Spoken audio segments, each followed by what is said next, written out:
third thing is miracles are a property of the kingdom.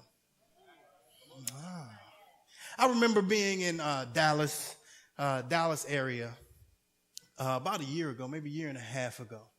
And a young man flat-foot asked me a question that I think a lot of people in the church are asking.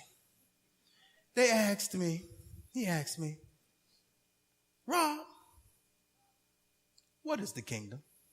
Oh, now you know I start salivating. I was like, oh, I'm getting ready to preach. I'm getting ready to do this thing. But I was a little challenged, I got to admit.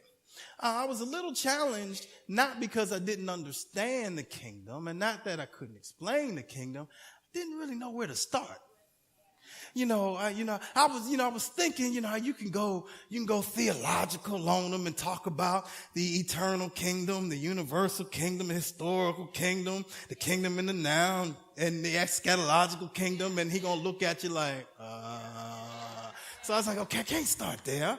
So I decided to start real simple, and it was almost too simple. And a lot of times people just do the simple and stay there. So I said, the kingdom is, it's the rule and reign of God in the hearts of men.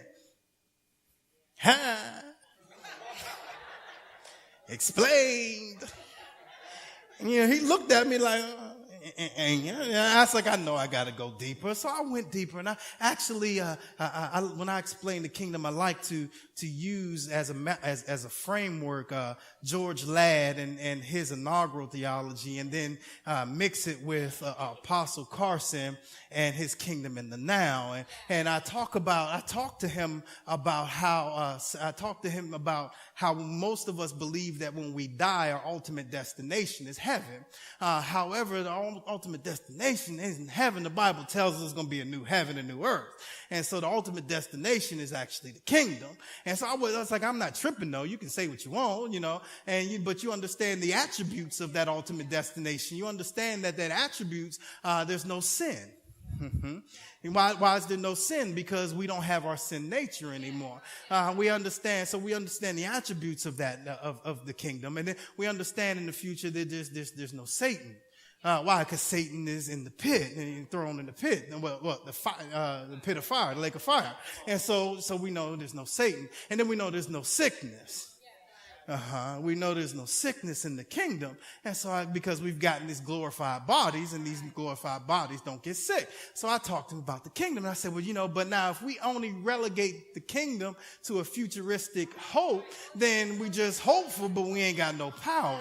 And this is all come back to miracles. Because I said, okay, we ain't got no power. But God said in Christ, he said that the kingdom is at hand. The kingdom is here. The kingdom is accessible now. And so I said, I was explaining to the young man that, so the kingdom happens when sin is now addressed. And when it's addressed with salvation. And that salvation is a miracle. And so I said, now when Satan is addressed, he's addressed when he's bound. He's addressed when he's adjured. He's addressed when he's stopped. And guess what? That is a miracle.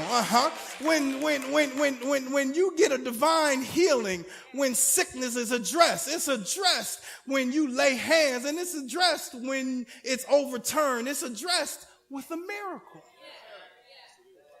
So what I'm saying is miracles are a property of the kingdom.